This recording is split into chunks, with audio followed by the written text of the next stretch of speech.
Trump yesterday compared his own legal struggles to those of the late Russian dissident Alexei Navalny, who is widely believed to have been killed by Russia. Well, the former president made the comments during a town hall event in South Carolina overnight, which was hosted by Fox News. Let's just have a little glimpse.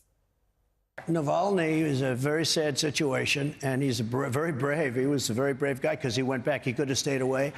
And frankly, probably would have been a lot better off staying away and talking from outside of the country as opposed to having to go back in, because people thought that could happen, and it did happen.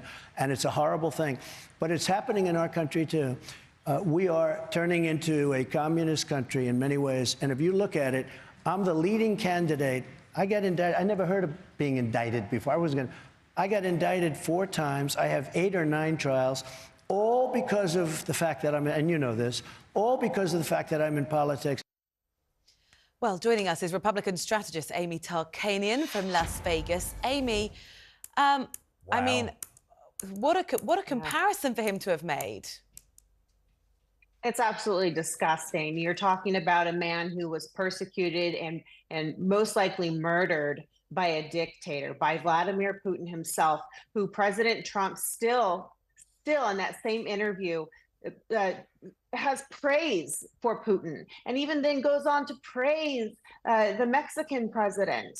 I mean, there's no end to this man's praise for some terrible leaders that we have around the world that have done some pretty atrocious things. And then to actually say that's happening here in the U.S., the land of the free, the home, I mean, of the brave, it's completely asinine. And he is living in a world that is completely out of reality, and he just wants to draw everyone else into his disillusion and try to just bring everybody under his wing of also being a victim. He is a liar. He's being put on trial for certain scenarios, being caught in multiple lies.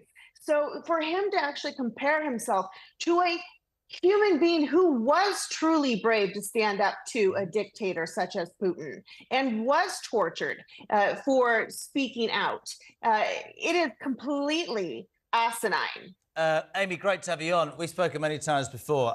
What people might not know about Amy Tarkanian, she used to be a massive Trump fan as a Republican, but has turned in. Can I just break it, because you and I know each other really well, can I just throw something in? I completely understand people's disgust, and I think the analogy is a ridiculous one. It will, of course, be lapped up by the Magda fans. Absolutely lapped up. Later on, and we haven't got much time, but he also said the war in Ukraine wouldn't have happened because he just had a word with Vladimir and told him not to do it. You describe it, though, and I don't mean to be disrespectful because we're friends, you describe America as the land of the free. Even if you don't swallow a lot of what Donald Trump says, there is a disconnect. From this side of the pond, the way that Biden has been treated, I suspect, legally, certain examples spring to mind, and Trump, that's what controls his narrative. And so many of your countrymen and women swallow it, don't they? They absolutely swallow it. They do. They do believe that there is 100% political persecution going on, either if you're on the left or if you're on the right. Yeah. There is a lack of personal responsibility and accountability. And the fact that we have the freedom, we have free speech to spread misinformation and disinformation, it's a problem, but it's allowed. Shall we have a listen? Donald Trump was also talking about the war in Ukraine and sort of said that had he been president at the time, the war wouldn't have happened. Let's just have a listen.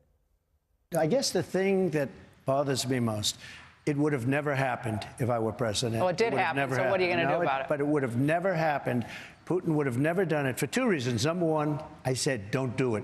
He would never have done it. And the other reason was oil prices were low. At $40 a barrel, it doesn't work. What would you At do now? $100 a barrel, he made a fortune during this war. So what I would do is, first thing I get on the phone is with the European nations who are in for 25% of what we're in. We're in for over $200 billion. They're in for $35 billion. We spent about $100 billion so far, but it will be $160. It's a difference of $150 billion. They've got to start paying up. Amy, what's interesting, the host keeps asking, well, OK, it has happened. What are you going to do about it? Yeah. We don't get the answer to that, do we? No, we don't. He just continues to ramble. And it was funny because my 14-year-old was sitting there watching this with me. And he said, gosh, he sounds just like Biden when Biden's lost, except for he just speaks a lot quicker. And I thought, wow, that was pretty observant. So, you know, you have 2 individuals right now at the top that we're looking at going head to head. And it seems to be a lose-lose situation for us, unfortunately. It doesn't get any better, does it, to be honest? I mean, I was reading this week, over the weekend, actually, about cognitive tests on Biden, that report that came out.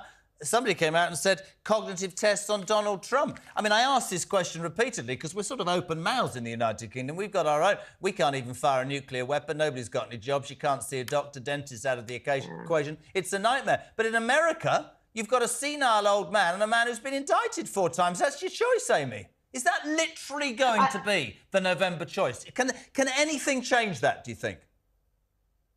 Well, you know, I mean, there is the wild card, and that's why you see Governor Nikki Haley digging her heels in. And she actually did a press conference, and she said she's not going anywhere. And so, you know, she's going to go through all 50 states and to the very end and just, you know, kind of hope for the best and hope that everyone picks up her message. I know a number of Democrats and independents that are willing to cross party lines and vote for her. So it's just a matter of getting her past this Trump situation, but it's a huge hill that she's got to climb. With respect, Amy, she hasn't got a hope. You know that, and I know that. He will be the Republican candidate. The big question is whether the Democrats will shelve Biden and whether Michelle Obama will ride in and do it. Honestly, something's got to happen because the choice is extraordinary. Amy, thanks for staying up late. Really appreciate it. Thank you.